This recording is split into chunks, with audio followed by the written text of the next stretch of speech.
The following program is a part of Black Squirrel Entertainment. This week we've got MMOs. And RPGs, but never at the same time. We would never do that to you, dear viewer. All Systems Go starts right now.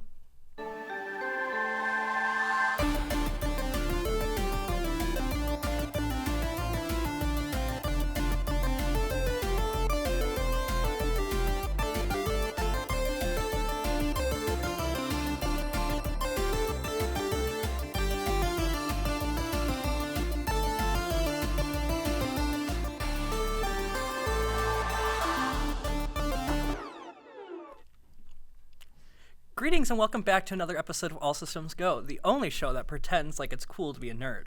I'm just Sammy. And I'm Markiplier. Let's get started. Great news for me and only me, dear viewer. Sonic the Hedgehog is still canonically homeless. This is with great pleasure that I bring this to you. And with any luck, we can keep it this way. Various Sonic the Hedgehog sources have always identified the blue rodent as being something of a drifter, either setting up camp in wherever he finds himself, or squatting in Tails' workshop like the rat he is. Contrast to this, however, in the recent print edition of Sonic the Hedgehog 2025, Sonic was labeled as living in Green Hill Zone, which fans quickly took notice to. Luckily for me, and not for Sonic, Chris Hernandez had a fast response on the social media site formerly known as Twitter, clarifying that this was a mistake that made in an older draft that seemingly was not fixed. Justice has again been restored, and Phase 1 of my plan is now complete. We will begin with Phase 2, cleaning up the streets. If y'all thought that 2024 U.S. politics was already crazy, it's about to get crazier. U.S. Senator Mark Warner reached out to Valve CEO Gabe Newell in order to increase the moderation of Steam. This comes after Warner stated that the Anti-Defamation League, or ADL, reported that there were over 1 million user accounts and almost 100,000 groups on Steam that share anti-Semitic, white supremacist, and anti-LGBTQ comments. Warner wants Valve to start cracking down on the hate groups in order to make the platform a better space for gaming. Apparently, Senator Mark Warner has never been in a Call of Duty lobby in 2013. Hopefully, Steam will still soon resolve the issue. Here's a fun game you can play watching ASG. See how many stories I can open up with Sony's at it again. Sony is at it again. This time it's throwing money with intent to solve their problems.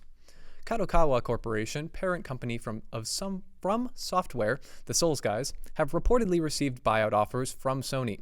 While initially it was all rumors, Kadokawa's CEO recently issued a statement in response to the company's shares skyrocketing. The statement confirms that it has received a buyout offer, but no decision has been made as of yet.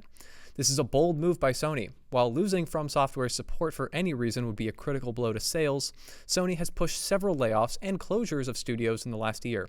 All we can do is wait, dear viewer. If Sony would like to make a buyout offer to me, I am available. If you were having a bad day, just be glad you're not Reddit or Archbox. Back in June, Nintendo sued James Williams, also known as Archbox on Reddit, for pirating their games. Now, this story isn't really about Archbox, and more about how GameFile recently reported on how they were able to find him. Apparently, after Nintendo hired a law firm to investigate free ships, which were stores that pirated Nintendo games, this law firm took data from Reddit in order to track down Redditor Archbox, who was suspected of pirating. They were able to take the name of Archbox and several of his Reddit posts in order to find the state he lives in and his legal name. Afterwards, with the user's legal name and his state, Nintendo checked their internal records and found that James Williams had used their repair services. Using this data, Nintendo was able to find and sue Williams. The moral of this story is that Nintendo will find you.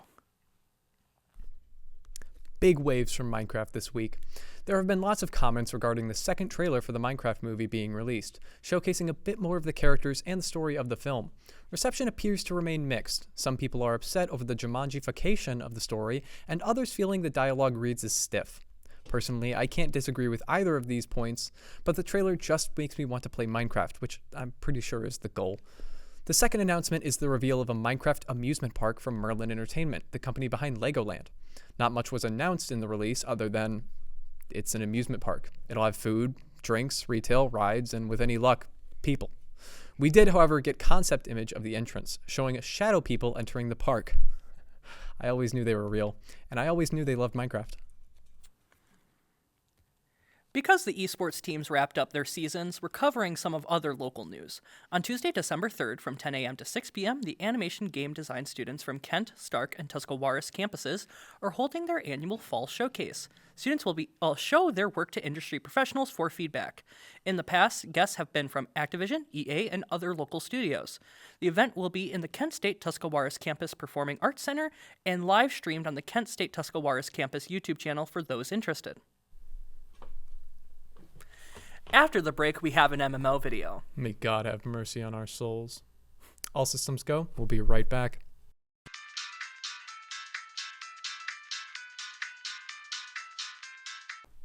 Up next, Sophia reminisces about a Nickelodeon MMO from her childhood.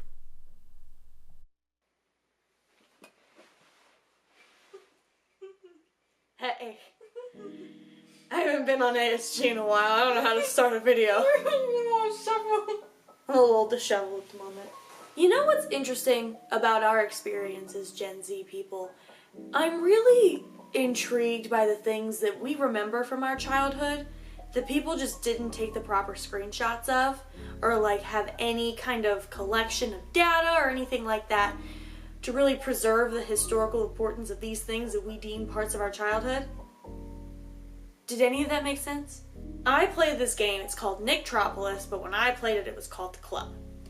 This was an MMO that was produced by Nickelodeon to be hosted on their website. It was kind of like a baby's first chat room kind of thing, where you could make your own avatar, you could talk with other kids, and there were like safety features. Kind of like Club Penguin, but it was all Nickelodeon centric. Like, there were specific rooms I remember of the new bedroom that Carly was given in the episode of iCarly. There was stuff for Bikini Bottom, all sorts of different things like that within the Nickelodeon universe. And it started, I think, in about 2007, changed to the club in about 2010, and then by 2013 was completely wiped from the Nickelodeon website because of updates that they had made. So now it has been lost to time, and I wanted to recollect on some of the historical importance of it and why it's really sad that it's not around anymore. Gameplay was pretty simple. You were walking around these Nickelodeon themed areas, talking with other kids, but then you could also get in-game currency. This in-game currency was called Nick Points, and what you could do is you could buy items for your avatars. These would also be Nickelodeon themed, so iCarly pieces for your shirt, like the penny tees, or something SpongeBob related usually. It were these things that ended up being used to kind of customize your character a little bit further than what you're given when you first make a profile. Honey, you want to say hi? Come here. Say hello. Say hi. Oh, okay. She doesn't want to say hi anymore, that's okay. As I have mentioned, Nickelodeon was first founded in 2007. This was a first foray into Nickelodeon for hosting a site that was massively multiplayer. You have thousands upon thousands of kids that are using this site because you have Nickelodeon themed rooms. As Nickelodeon started to evolve as a brand, so did this MMO. The logo changed, the name changed, and even the overall design of everything completely changed. In essence, they were the same game, but there were enough of these slight differences, including that name change, that really set the club aside from Nickelodeon. And that is where I came in as a quirky little 9-year-old playing a game online on the computer at home. It were these games and these kind of in-world experiences that I would latch onto and then really enjoy. But now, as I'm doing research for this very video, there are very few assets that remain. There are some people that have created emulations of these games as well as, made versions that try to recreate that experience, but aside from those things, we only have a couple images, a few short clips, nothing really that sets in concrete definition what this MMO was. From the mini games, from the different things that you could do to customize your avatar, this was an experience that I really enjoyed as a kid. It was something very customizable, and even though you were meant to interact with other people, I still hung out pretty independently, kind of did my own thing, built up Nick points, and it's really interesting knowing that some key piece of my childhood and something that really formulated my gamer roots, if you will, has now been considered a piece of lost media because there is such a lack of digital footprints, if you will, of Nicktropolis ever existing. So, for now, Nicktropolis remains a piece of lost media. Because until we have a strong enough emulator, like the new Club Penguin, we just have to sit with our memories and what few pieces of images and videos people were able to kind of put together in the meantime. After the break, the gang discuss RPGs of 2024. I'll bet you so much money that nobody mentions Final Fantasy VII Rebirth. All systems go. We'll be right back.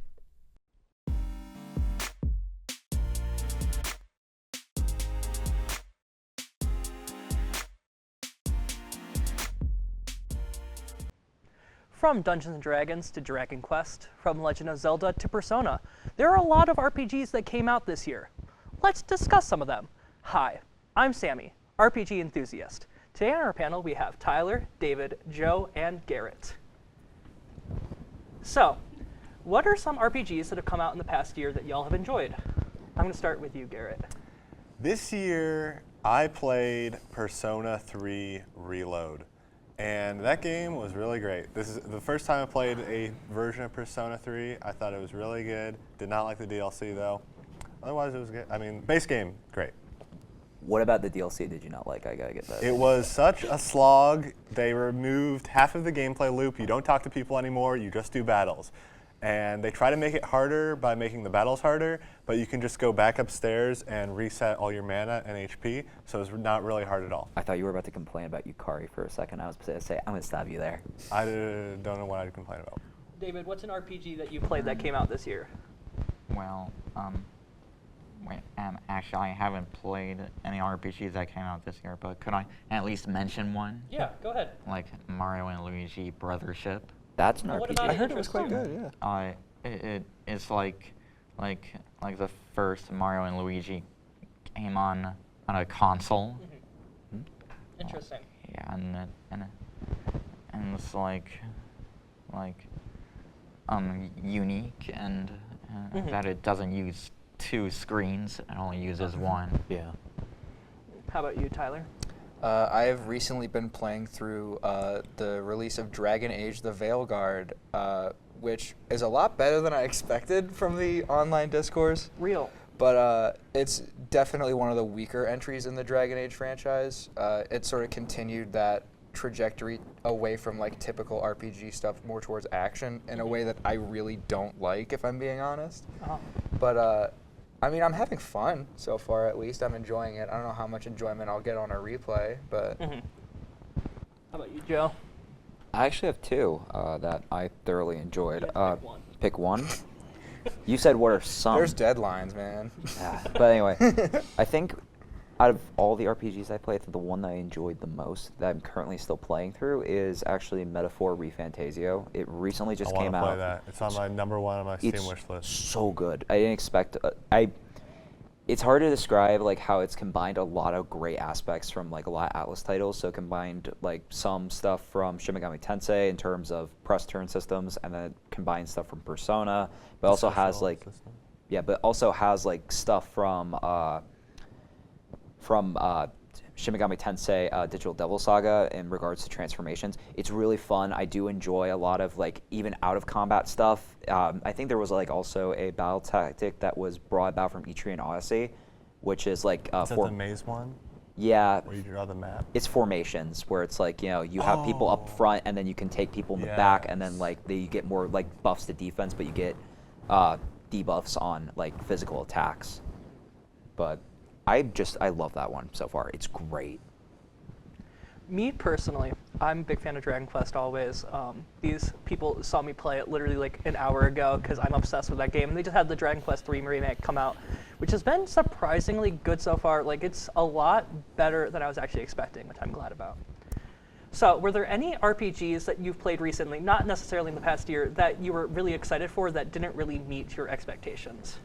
Like, are there any RPGs where you're like, huh, I thought that was going to be better. Not necessarily. I played the new Pokemon, but I did not expect anything from that. It was exactly what I expected. It looked unfinished. I will say It was unfinished. The Pokemon models Has were it great. been finished yet? No. No, what? It's Why would- Nintendo. They don't Yeah, finish. Nintendo doesn't They update just release games. expansions for stuff now. They either finish a game or they don't. Like, that's how it goes. It's a zero I sum think- It comes out game finished or with it I doesn't. think it was Miyamoto. Sword and Shield, but there was like the final cutscene after you beat the champion, and you see like a Shield burst. mouse The credits. cursor go across the screen. Yes, I remember Yeah. that. It was so I bad. don't think they ever patched that did out. not. No. Because I got it. No, because I got it way late after it came out, and it was still there when I beat the game. That's so terrible. Wasn't one of those people named like Shieldbert? Yeah, Yeah. Swordward and Sword- Shieldburst. Swordward and Shieldbert, They had who are really not good two trainer SpongeBob cards in there. characters. They had a funny trainer card. That's just an interesting game. I'm Any looking other? for Gunther. Any other? Any other games that did not meet expectations? You just were talking about Veilguard a little, like. Yeah, it's just a matter of the old Dragon Age games, because there have been 3 before now, and they had roughly around like 2 to 3 years between them. So the DNA for a lot of the stuff was sort of continued on. This is the first game in the series that took literally 10 years to make, which is insane. So they took a lot of different chances and different sort of decisions in regards to the gameplay, making it a lot more action-driven. It plays like a lot more like a standard action game now, which I really don't like. It doesn't fit the series, in my opinion. And then also they just changed a ton of the lore in a way that I don't like, because it's a setting where you hear a lot about these locations in the previous games with a very clear picture, and then you get there and all the edges just shaved off. Like, there's like, hey, all that terrible stuff you've heard nothing but going on for like 3 games, none of that is real. None of that happened. Yeah. Now, are there any RPGs coming out in the next year or so that y'all are excited for? Yeah, there hasn't been an announcement, nor like a lot of it is speculation and rumor. But if there was an RPG that I would be excited for coming out in like next year or so, it would definitely be Persona 4 remake if there ever is one. Not necessary. I It disagree. is necessary. People say this. necessary. Oh, Is you it just say it playable on because it's the modern one that hardware? hasn't That's been it for me. remade the most No, recently. because Its think age about is it. fine. No, it's in a graphical overhaul. It would be looks better. fine. No, it didn't. It does. No, it didn't. It looks okay, but I feel like there's so many quality of life changes Yeah. that they can make. Because the game is It's just playable. it's Like, playable, had- but it doesn't mean it's fun. We have had discussions about this, about Persona 4. Like, I love it as a game. I think it's one of my favorite games. My issue, I still have issues with it as a game, specifically as a graphical title, as well as some other stuff with it. That's like personal stuff, though. But I think like it could use a remake treatment. Me personally, Let's remake the first 2. Right? No one's played these. No one plays those because But because they're old. What if we remade them?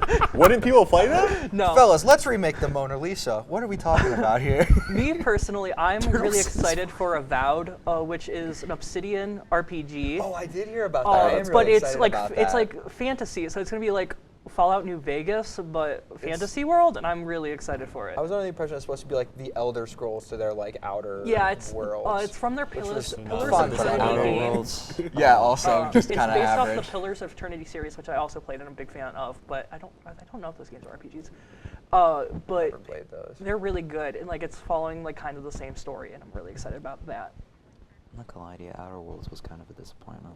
It was just really That is what I average. heard. I felt like it was really short. I Like feel that was like my biggest issue I with never it. My played issue it, I got with bored. Outer Worlds was like I they feel tried like I to played a lot. they tried to ride the hype of New Vegas to being like, hey, yeah, Yes. guys, we made New Vegas, so like we made this RPG, it's gonna be great or whatever. My issue with it is that I think it lacked in like a lot of categories, and I think that's what made it suffer as a result. It's just riding the hype. I just remember being disappointed by like none of the companions I felt were really interesting. You couldn't connect with them. Yeah, I liked the robot. There's a robot you can just repair who's just like in the shed of your ship. After the break, Joe Anthony have a race in Toontown. All systems go. We'll be right back.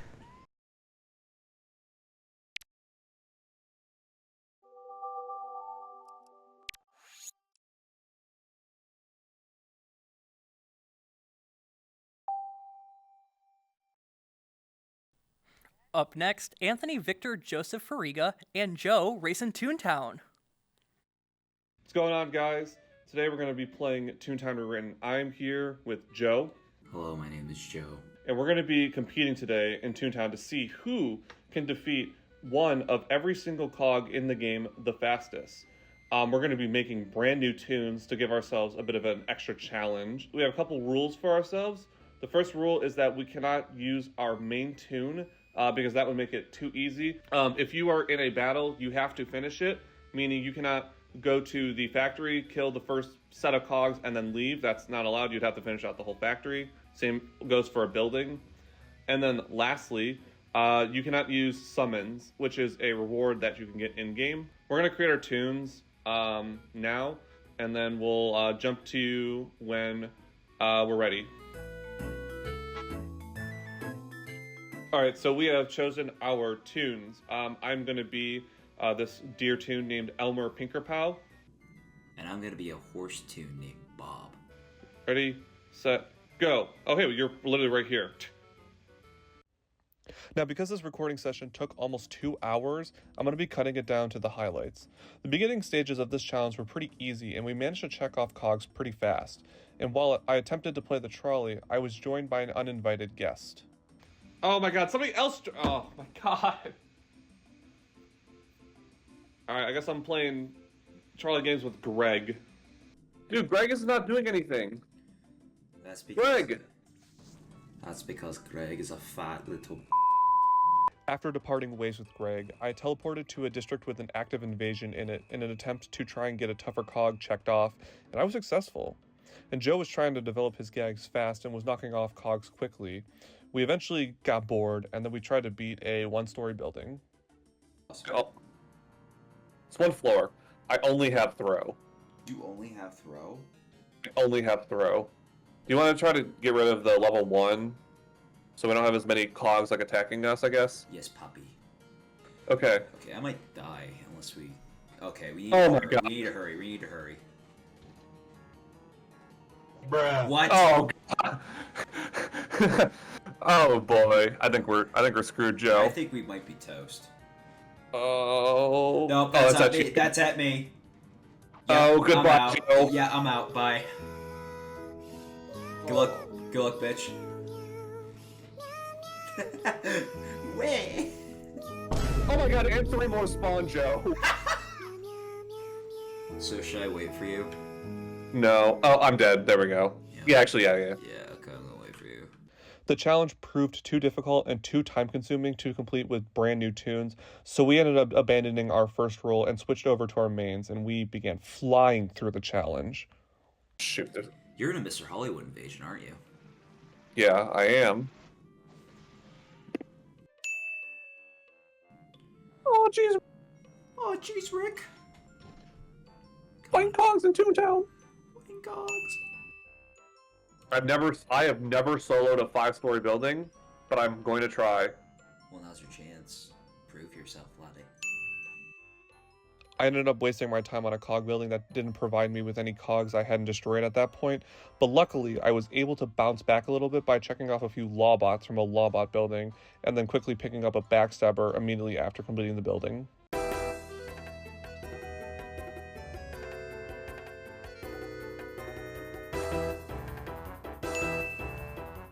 Me and Joe were pretty evenly matched, and as we were checking off our last few cogs, we both had the same last cog we hadn't destroyed yet. The Mingler. A Mingler. The Mingler. A Mingler. The Mingler. Alright, I'm running into the... Alright, I'm gonna risk it on this 4-story. If there is a Lord in heaven, don't let him get it, please. For context, only the top 2 cogs can only be found in buildings, so this is what makes it difficult for us. Unless there's an invasion spawned by the game, but Yeah. basically that has not helped us except for me. I used the Mr. Hollywood invasion earlier. Level 7 name dropper, so the boss has got to be at least a level 8. That could be a level 8 Gladhander, that could be a level 8 Yeah. Two-Face. I know. Could be even a Mr. Hollywood too. Your chances are 25% chance of even a Mingler. Oh, he dodged that? Wow. That's baloney. You're pointless. 39 buried. Buried. Zero found. I have a bad feeling I'm gonna lose. I think you can still win this. Maybe. Basically, because I'm about to go to the last floor of this building, and if this doesn't have a mingler, I'm like There could be a mingler. ducked. There could be, but there could not be. Hey, We're about to find out. and it's a. You got the I got mingler. it. You got the mingler. I got 2 of them actually. Okay, that's it. You did. I finished the building. Congratulations. Thank you. I have achieved the Toontown bingo, I guess if you will, of beating up all types of cogs. All right. Well, thank you for watching. I have won the race. I am the best at beating up the cogs. Joe, do you have anything else you want to add? You may have been the best at beating up the cogs, but I still got more laugh points than you originally. Sure. But that doesn't matter because that's what we were not racing for. Anyways, goodbye.